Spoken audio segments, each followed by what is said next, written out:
Hey, what's going on, guys? Rome Gaming here. Before we get started, I just wanted to mention some of my socials in the description of the video.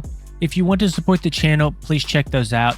If you want to support the channel in other ways, please consider just dropping a like or a nice comment somewhere on the video. It really helps the algorithm push our content out there to a broader audience. With that being said, hope you guys enjoy the episode. Hey, what's going on, guys? Rome Gaming here. Back to the video. Today's episode, I wanted to talk about Restoration Shaman, just kind of give you a full overview, a full glimpse into the War Within beta, kind of how they're feeling right now and whether or not you should play Restoration Shaman going into War Within. So we're going to be talking about just general defensives, healing spells, cooldowns, utility, just sort of general gameplay around Restoration Shaman. Then we're going to talk a little bit more about dungeon performance. Now, this video is going to be geared specifically around Mythic Plus, so if you are a raider or a PvPer, I apologize. This is just going to cover Mythic Plus. All right, so in terms of changes, the biggest change probably that we are getting is a party and raid buff. It's called a Sky Fury. So Sky Fury is going to offer your allies 2% mastery, and it's also going to empower their auto attacks to have a 20% chance to instantly strike again for 1 hour. So taking us back to that iconic Wind Fury, this is going to be a very strong party buff. We do also have some changes to Spirit Link Totem, which we'll talk about here in a bit, but this is going to be Spouting Spirits, which is basically going to reduce damage taken by an additional 5% and give a decent burst heal to all allies affected. We also have a new talent called Tidewater, so whenever you cast Healing Rain on an ally that already has Riptide on them, it's going to give them a burst of heal. Then we also have the reworked Downpour, so whenever you cast Healing Rain, Downpour will become available, and you can cast Healing Rain a second time for a burst heal through Downpour. We also have First Ascendant, which is going to reduce the Ascendant's cooldown by 60 seconds, so taking it from 3 minutes to 2 minutes. We have the new Stone Bulwark Totem, which is going to basically give a large absorb shield to your party. We also have Primordial Bond, which is going to be a node directly under our Earth Elemental for 5% additional damage reduction while your Earth Elemental is out. Gust of Wind has also been moved to the center of the talent tree, sort of top center. It's going to be easier to get to. And then we also have a couple new talents, which will complement our Windrush Totem Jetstream versus Ascending Air. Okay, so starting out with defensives here. Historically speaking, Restoration Shaman has not had the best defensives, and it doesn't look like that's changing too much in War Within. There have been some nice additions, like the addition of Stone Bulwark Totem. We also have Earth Elemental does have Primordial Bond attached to it. Then of course we have our Astral Shift. So a lot of our defensives are really baked into our utility really, and is more about preventing damage before it even happens with something like, let's just say, a Capacitor Totem. So that does kind of segue us into our utility. We do have Poison Cleanse Totem.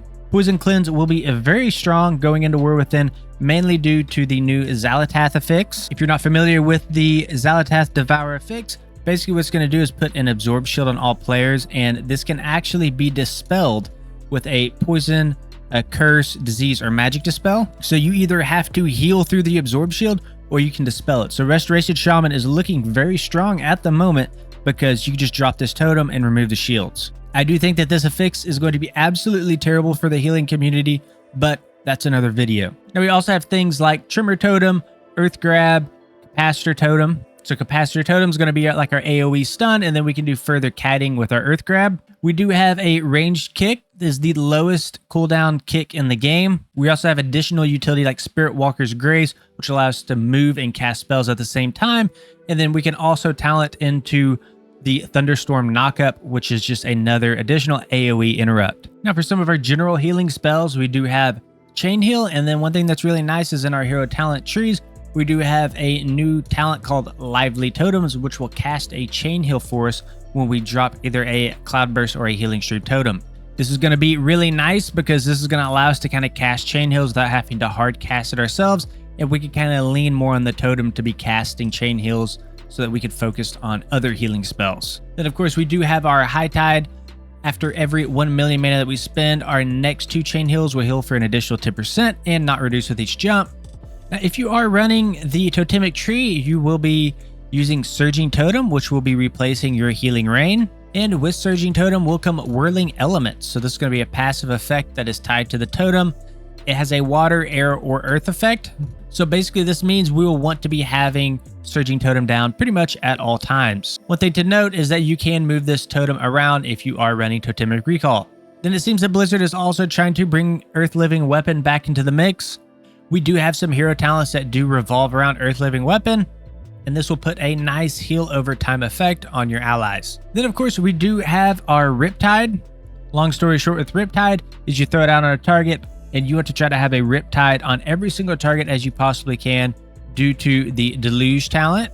Basically, while Riptide is on a target, they're going to be getting 15% additional healing from some of our core healing spells. For your emergency healing, you will typically lean on Healing Surge. It's going to cost a lot of mana, but is a very fast cast time that does do a lot of healing in a pinch. And of course, when you are not in a pinch, you can lean more on Healing Wave. And we do have a little bit of synergy between Riptide, Chain Heal, Healing Wave, and Healing Surge, and that's going to be through our Tidal Waves. So when you cast a Tidal Wave, you'll get 2 stacks of Tidal Waves, and that's either going to reduce the cast time of Healing Wave and Chain Heal, or increase the critical effect chance of your next Healing Surge by 54%. Then one thing that Restoration Shaman does not lack in is cooldowns. So the first main one is going to be our Healing Stream Totem. It kind of works on a recharge system, and you put it out and it does pulsing AoE healing, which is very nice. As an alternative, you could run Cloudburst. Cloudburst is a little different to where it absorbs your healing. It'll disperse it back out on your allies. This is typically a little bit more difficult to play around. We also have our Healing Tide Totem, which is a stronger cooldown than Healing Stream Totem. Works in a very similar fashion, but it will do just a lot more output. It is also on a longer cooldown as well. We have Stone Bulwark Totem, where you put it down, it will put out an Absorb Shield on all your allies. We have Ancestral Guidance, which basically you pop it, and your damage will do healing. So you'll see a lot of value out of this spell, especially on trash packs when there's a lot of things to hit. You can do some pretty good healing just through your damage by using this cooldown. We also have Ascendance, which is probably going to be your most powerful cooldown outside of Spirit Link Totem. And basically what happens is you turn into an Ascendant form, and this will increase all the healing that you do by 70%. There's also a new talent called First Ascendant, which will reduce this by an additional 60 seconds and turn it into a 2-minute cooldown. We also have some changes coming to Spirit Link Totem with Spouting Spirits. So this is going to be like a big burst healing coming out of your Spirit Link. I've heard a lot of people say this is like dropping a lay on hands on your group. I don't think it's quite that powerful, but it is very strong. And basically, if you're not familiar with Spirit Link, the way it works is you put it on the ground and everybody standing in the range of that totem now share a health pool. So everybody will have the same amount of health, and you will heal up and you will take damage together almost as one unit. So really good for saving people in a pinch. And then another really cool thing about Restoration Shaman is their shield gameplay. So we have Earth Shield and Water Shield. And through our Elemental Orbit talent, you can actually put 2 Earth Shields up. So you can put one on yourself and just say, for example, one on the tank. And one thing that's really nice about this talent is we did get access to reactive warding.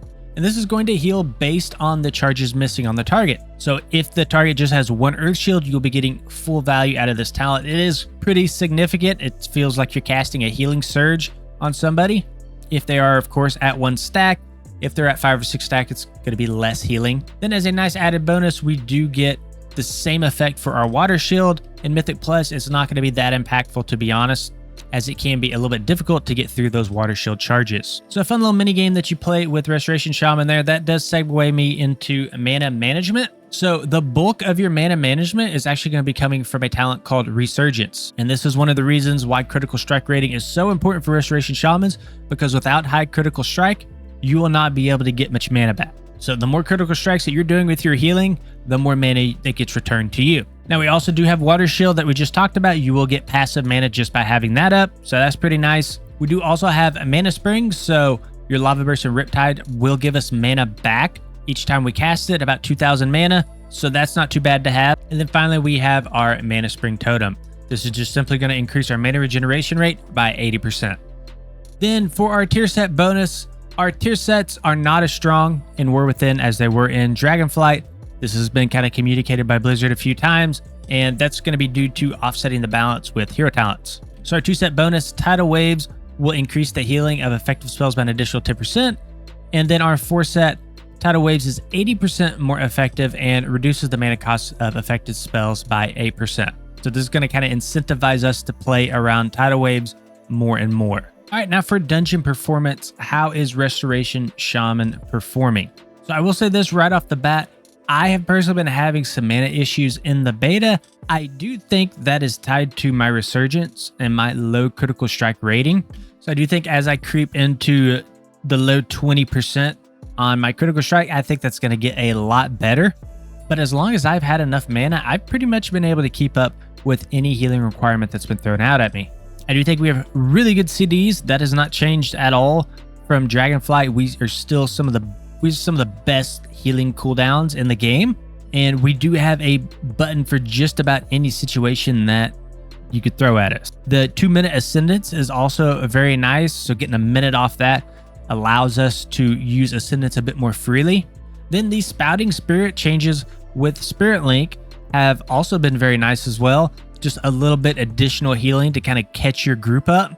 So that can be very effective if you are dropping that on 5 party members, because then you're getting the full value out of Spouting Spirits. And one thing that's not talked about a whole bunch is Gust of Winds being moved to the middle of the Shaman tree. I think this is extremely nice to have.